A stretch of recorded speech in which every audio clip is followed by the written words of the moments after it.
Hi, welcome to study IQ. Study IQ में आपका बहुत बहुत स्वागत है। मेरा नाम है राकेश गवालरे और आज के इस वीडियो में हम लोग देखने वाले हैं अगस्त 2021 का छत्तीसगढ़ विशेष करंट अफेयर। ये उसका फर्स्ट पार्ट है, तो आइए स्टार्ट करते हैं। मैं हमेशा ही डेटा एमसीक्यू के माध्यम से रखने की कोशिश करता हूं ताकि पॉइंट्स नीट एंड क्लीन अलग अलग रहें। पहला एमसीक्यू आपके सामने है। राज्य के लोगों को सस्ते दामों पर उच्च गुणवत्ता की दवा उपलब्ध कराने के लिए सरकार ने मुख्यमंत्री सस्ती दवा दुकान योजना शुरू की है। योजना का नाम क्या है? मुख्यमंत्री सस्ती दवा दुकान योजना। इसके संबंध में कौन सा तथ्य सत्य है? तो देखिए, आपको पता होगा जो डॉक्टर्स होते हैं वो जनरली क्या करते हैं, दवा का जेनेरिक नाम नहीं लिखते। कोई सी भी मेडिसिन है उसका क्या लिखते हैं, वो ब्रांड लिखते हैं। और वो मान लीजिए जेनेरिक दवा 200 रुपए की मिल रही, तो वही अगर इसकी ब्रांडेड आप परचेस करेंगे तो वो कम से कम 500 रुपए की मिलती है। और मैं सभी डॉक्टर्स के बारे में ऐसा नहीं बोल रहा हूं, कुछ ऐसा करते हैं। तो इससे ये होता है कि जो 200 रुपीज में मिल सकती थी वो 500 में आप परचेस कर रहे, क्योंकि उन्होंने ब्रांडेड नाम लिखा। इससे फिर क्या होता है, ऐसा माना जाता है कि डॉक्टर्स का उसमें कमीशन होता है। सभी की बात नहीं कर रहा मैं, बट हाँ, ये करप्शन का एक तरीका है। और वो फिर वो मेडिकल वाले से वो जो उनका कमीशन होता है वो ले लेते हैं, इस वजह से वो ब्रांडेड दवा का नाम लिखते हैं। तो इसको रोकने के लिए सरकार ने क्या किया कि हर डिस्ट्रिक्ट में एक सस्ती जेनेरिक दवा की दुकान खोलेगी सरकार। उससे क्या होगा, वो मेडिकल रहेगी, एक प्रकार की मेडिकल ही होती है, और उसमें जेनेरिक दवा मिलेंगी और वो भी कम दामों पर। इससे क्या होगा, जो आम आदमी है उसको सस्ते में दवाई अवेलेबल हो जाएगी, और जो मेडिकल वाले को या डॉक्टर को अननेसेसरी पैसा जा रहा था उससे बचा जा सकेगा। इसी वजह से ये योजना शुरू की गई है, मुख्यमंत्री सस्ती दवा दुकान योजना। तो देखते हैं इसका पहला पॉइंट। योजना के तहत राज्य के हर जिले में जेनेरिक दवा की दुकान खोली जाएगी गवर्नमेंट की तरफ से। दूसरा, इन दुकानों का संचालन कलेक्टर की अध्यक्षता वाली जिला स्तरीय अर्बन पब्लिक सर्विस सोसाइटी के माध्यम से किया जाएगा। यानी एक कमेटी बनेगी, उस कमेटी का नाम क्या? जिला स्तरीय अर्बन पब्लिक सर्विस सोसाइटी, ये उसका नाम होगा। और उसकी अध्यक्षता कौन करेंगे? कलेक्टर करेंगे। इसके क्रियान्वयन के लिए राज्य स्तर पर राज्य शहरी विकास अभिकरण यानी सूडा को नोडल एजेंसी बनाया गया।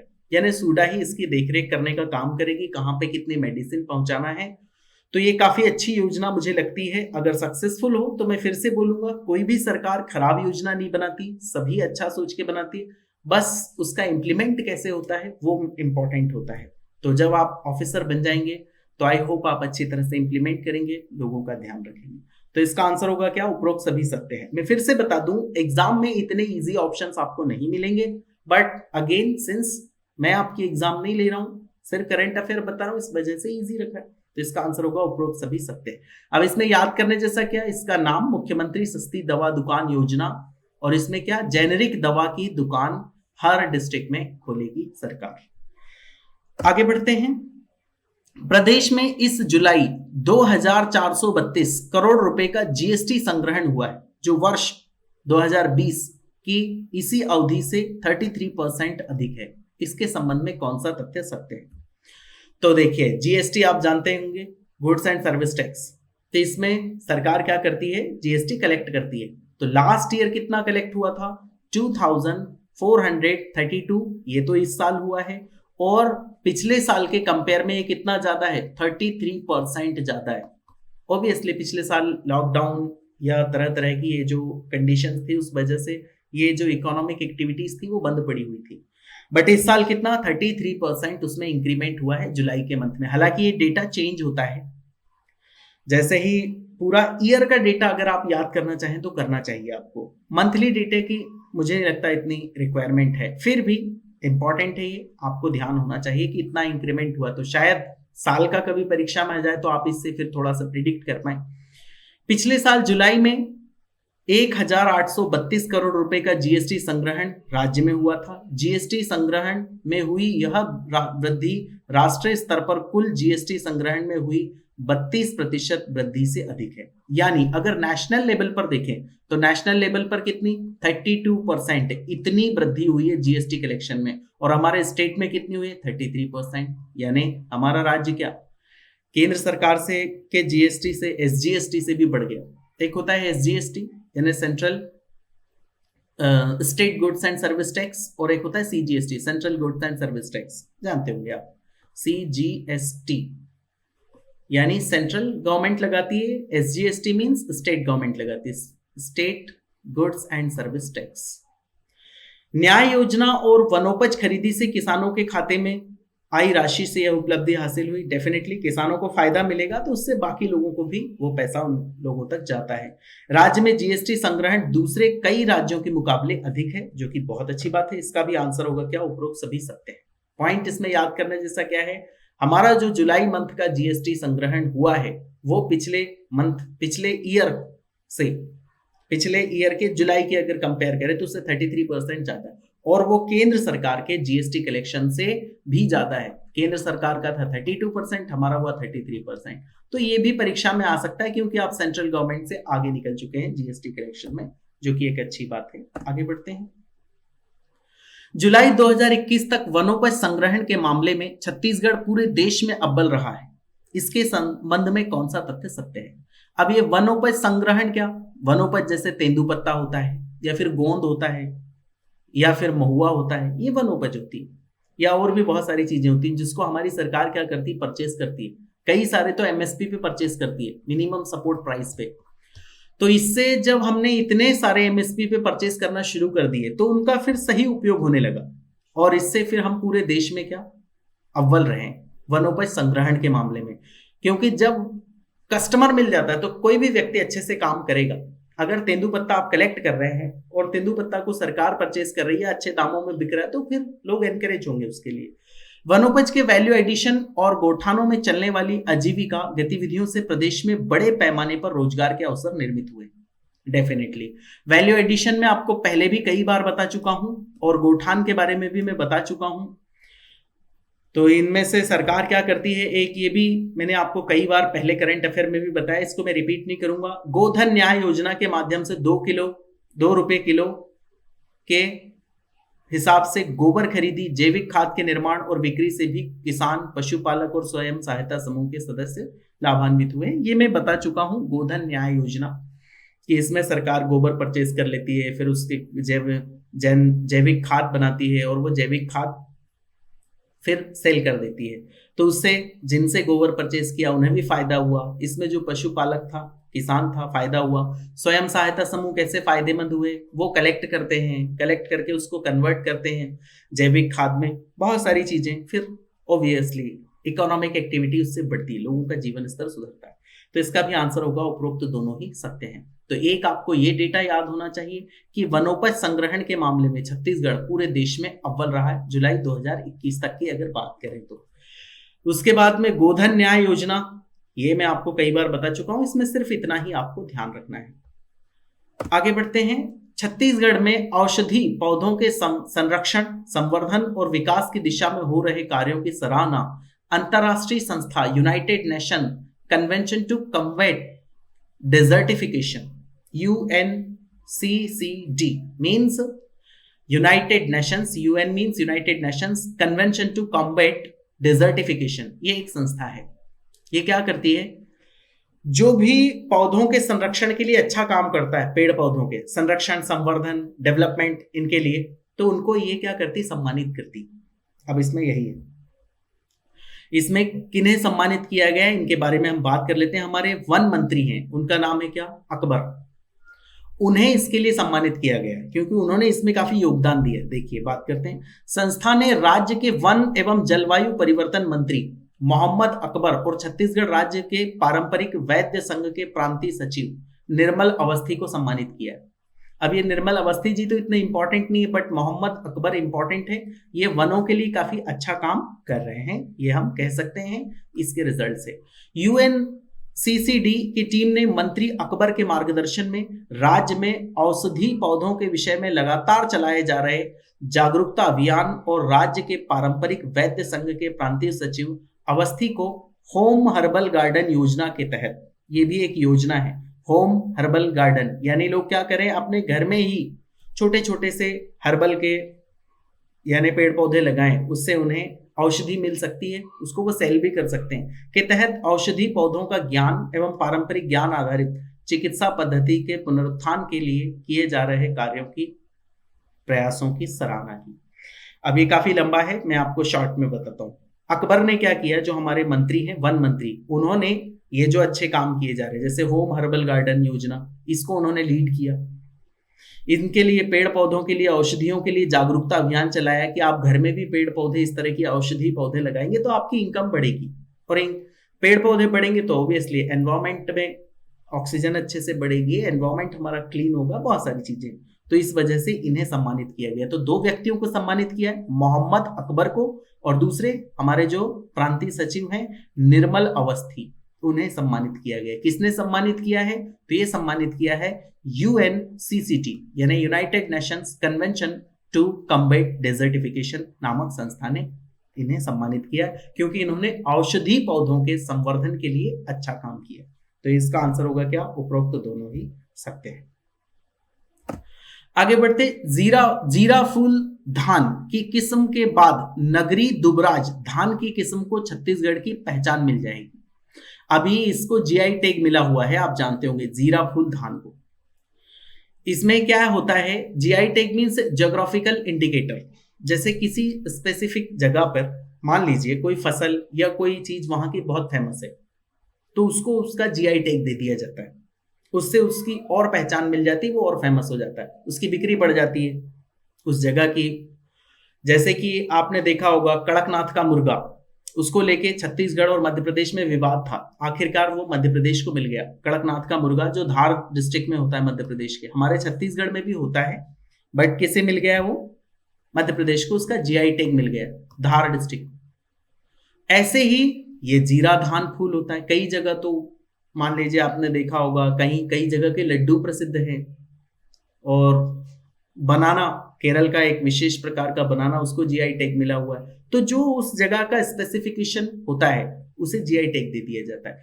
इस किस्म को जीआई पंजीयन के लिए भारत सरकार ने स्वीकृति दी है। किसको, जीरा फूल धान के बाद नगरी दुबराज धान को। इसका मतलब जीरा फूल धान को पहले ही जीआई टैग मिल चुका है, ये भी आपको पता होना चाहिए। नगरी दुबराज धान इंपॉर्टेंट है, ये मुझे बहुत इंपॉर्टेंट लगता है ये, क्योंकि जीआई टैग कोई छोटी मोटी बात नहीं होती, वो बड़ी बात होती। नगरी दुबराज के अलावा कृषि विश्वविद्यालय में धान की अन्य कई किस्मों को जीआई टैग दिलाने की तैयारी, जिसमें राम जीरा, विष्णुभोग प्रमुख हैं। विष्णुभोग चावल भी होता है, धान होगी ऑब्वियसली, उसी से चावल निकलेगा। नगरी दुबराज की किस्म सुगंधित है और यह 135 से 140 दिन में पक जाता है। 135 टू 140 डेज में तैयार हो जाता है। क्या, नगरी दुबराज धान, याद रखना इंपॉर्टेंट है। तो इसका आंसर भी होगा उपरोक्त सभी सत्य हैं। आगे बढ़ते हैं। राज्यपाल सुश्री अनसुईया उइके ने डॉक्टर शैलेंद्र सिंह द्वारा लिखित छुई खदान के रियासत का इतिहास पुस्तक का विमोचन किया। अब मैंने पहले भी बताया कि जितनी भी ये पुस्तकों का विमोचन होता है, लॉन्चिंग होती है, वो परीक्षा में आ जाती है। पुस्तक का नाम क्या है, छुई खदान के रियासत का इतिहास, ये बुक का नाम है। और बुक लिखी किसने है, तो ये लिखी डॉक्टर शैलेंद्र सिंह ने। और डॉक्टर शैलेंद्र सिंह ने लिखने के बाद में इसका उद्घाटन किसने किया है, यानी इसकी लॉन्चिंग किसने की है, तो वो किया है राज्यपाल सुश्री अनसुईया उइके जी ने। इसलिए इंपॉर्टेंट हो जाती है। इसमें ऑब्वियसली क्या होगा, छत्तीसगढ़ की रियासत पर लिखी गई ये पहली किताब है, ये आपको पता होना चाहिए। इसमें छुई खदान की रियासत का, बैरागी राजा की प्रशासनिक संरचना आदि का वर्णन किया गया है। इसमें रियासत में राष्ट्रीय आंदोलन की गतिविधियों की जानकारी भी दी गई है। काफी अच्छी बात है, इतना सारा डेटा उसमें अवेलेबल है। बुक का नाम क्या है, छुई खदान के रियासत का इतिहास। लिखी किसने है, ये पहला पॉइंट आपको याद रखना है, लिखी किसने है, डॉक्टर शैलेंद्र सिंह। इसका विमोचन किसने किया, सुश्री अनसुईया उइके जी ने, जो हमारे छत्तीसगढ़ की राज्यपाल हैं। तो इसका आंसर क्या होगा, उपरोक्त सभी सत्य हैं। आगे बढ़ते हैं। छत्तीसगढ़ के 3 अधिकारी को भारत सरकार के असाधारण आसूचना कुशलता पदक से सम्मानित किया जाएगा। इसके संबंध में कौन सा तथ्य सत्य है, तो देखिए आपको पता होगा हमारा छत्तीसगढ़ में काफी डिस्ट्रिक्ट नक्सल प्रभावित है, और वहां पर जो खुफिया सूचनाएं होती है, इंटेलिजेंस इंफॉर्मेशंस, वो चाहिए रहती है। और वो इंफॉर्मेशन अगर अच्छे से मिल जाए कि किस प्रकार से नक्सलियों की तैयारी है, वो किस प्रकार से हमला करने वाले हैं, और अगर ये इंफॉर्मेशन मिल जाए, इंफॉर्मेशन कैसे मिलेगी, वहां के जो लोकल लोग हैं उनमें हम पैठ बढ़ाएंगे तो ही मिलेगी। तो इसके लिए 3 अधिकारियों को क्या दिया गया है, सम्मानित किया गया है आसूचना कुशलता पदक से, असाधारण आसूचना कुशलता पदक, क्योंकि उन्होंने उन नक्सल प्रभावित डिस्ट्रिक्ट में अच्छी इंफॉर्मेशन कलेक्ट की है। पीएचक्यू में पदस्थ एसआईबी एएसपी गायत्री सिंह, इन्हें मिला है, नाम याद कर लीजिए, डीएसपी नजमुस साकिब, ये दूसरा नाम है, ये पहला नाम है दूसरा। और उसके बाद में स्पेशल ब्रांच बिपासपुर में पदस्थ निरीक्षक चित्रसेन सिंह, ये तीसरे व्यक्ति हैं। इन्हें कौन सा पदक मिला है, आसूचना कुशलता पदक। भारत सरकार द्वारा असाधारण आसूचना कुशलता पदक गृह मंत्री द्वारा हस्ताक्षरित स्क्रॉल केंद्रीय एवं राज्य खुफिया विभाग के उन कर्मचारियों को दिया जाता है जो अपने जान को जोखिम में डालकर आतंकवाद, नक्सलवाद और उग्रवाद प्रभावित क्षेत्रों से सूचना जुटाते हैं, इंफॉर्मेशन जो कलेक्ट करते हैं, उन्हें ये पुरस्कार दिया जाता है। तो इन 3 लोगों को दिया गया। तो इसका आंसर होगा क्या, उपरोक्त दोनों ही सत्य हैं। ये हमारे छत्तीसगढ़ के तीनों ऑफिसर्स हैं। आगे बढ़ते हैं। राज्य के लघु वनोपज संग्राहकों को अधिकतम फायदा पहुंचाने के लिए संचालित की जा रही वन धन योजना। वन धन योजना के बारे में मैं पहले भी कई बार जिक्र कर चुका हूं, मैं रिपीट नहीं करूंगा। और एमएसपी न्यूनतम समर्थन मूल्य पर लघु वनोपज की खरीदी, प्रसंस्करण और विपणन के कार्य में राष्ट्रीय स्तर पर उत्कृष्ट प्रदर्शन के लिए 8 उपवर्गों में प्रथम पुरस्कार हमारे छत्तीसगढ़ को दिया गया है। इसके संबंध में कौन सा तथ्य सत्य है? आप देखिए, आपको पता है हमारे यहाँ पर जो लघु वनोपज है उसके ऊपर हमारी सरकार काफी ध्यान दे रही है, देना भी चाहिए, क्योंकि काफी हमारे यहाँ पर जो जनजाति समुदाय है वो ये इन्हीं लघु वनोपज के ऊपर डिपेंडेंट रहता है, ये आप जानते होंगे। तो हमने उसके लिए एमएसपी डिक्लेयर किया, हमारी सरकार ने वन धन योजना लेके आई, उनका प्रसंस्करण शुरू किया। प्रसंस्करण यानी उसमें वैल्यू एडिशन। वैल्यू एडिशन आप जानते होंगे, कोई चीज अगर रॉ मटेरियल में है उसको अगर आप पैकिंग कर देंगे, अच्छे से बना देंगे, तो वो क्या हो जाएगी, वो उसका प्रसंस्करण होगा, वैल्यू एडिशन हो जाएगा। तो इसके लिए हमारे छत्तीसगढ़ को कुछ पुरस्कार मिले, आइए बात करते हैं।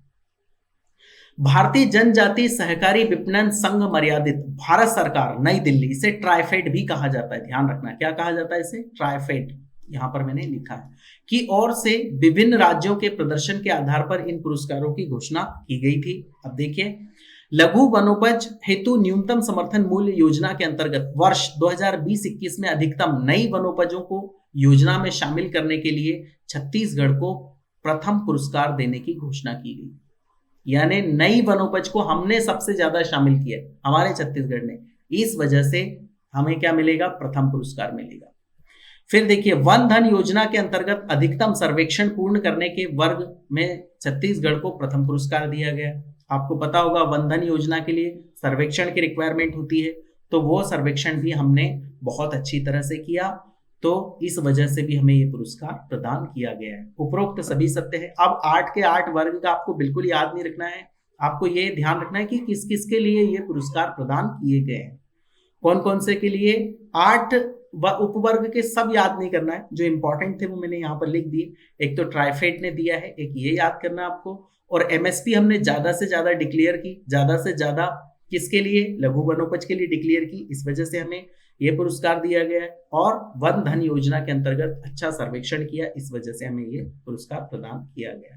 थोड़ा सा कॉम्प्लिकेटेड है, बट आप याद रख सकते हैं। वन धन योजना को मिला एक, और एक किसको, एमएसपी हमने ज्यादा से ज्यादा डिक्लेयर की, इनको इसको मिला है। 2 तो मैंने मेंशन किए ही, 8 अगर मेंशन कर देता तो फिर बहुत ज्यादा हो जाता।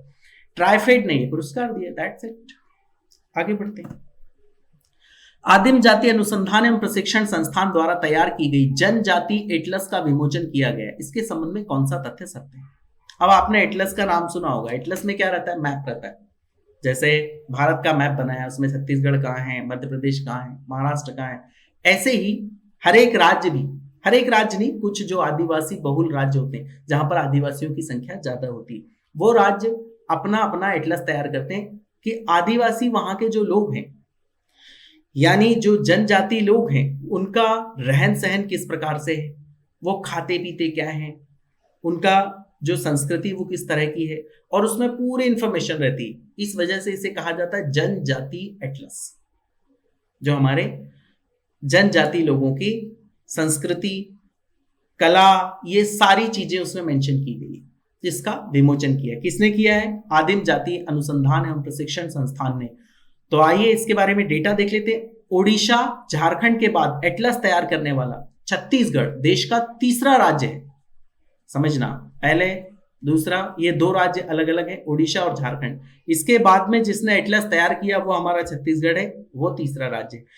इस जनजातीय एटलस में राज्य की जनजातियों की संस्कृति, रीति रिवाज, बोलियों की जानकारी, जनजाति आर्ट क्राफ्ट, तीज त्योहार, नृत्य, जनजाति पर्यटन, राज्य की विशेष पिछड़ी जनजातियों के साथ साथ राज्य के अनुसूचित क्षेत्र, आदिवासी उपयोजना क्षेत्र इत्यादि की जानकारी दी गई। सारी इंफॉर्मेशन मिलेगी। एटलस मतलब क्या? सभी मिल जाएगा इसमें।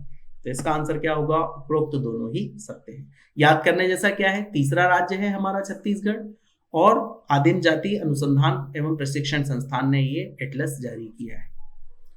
आगे बढ़ते हैं।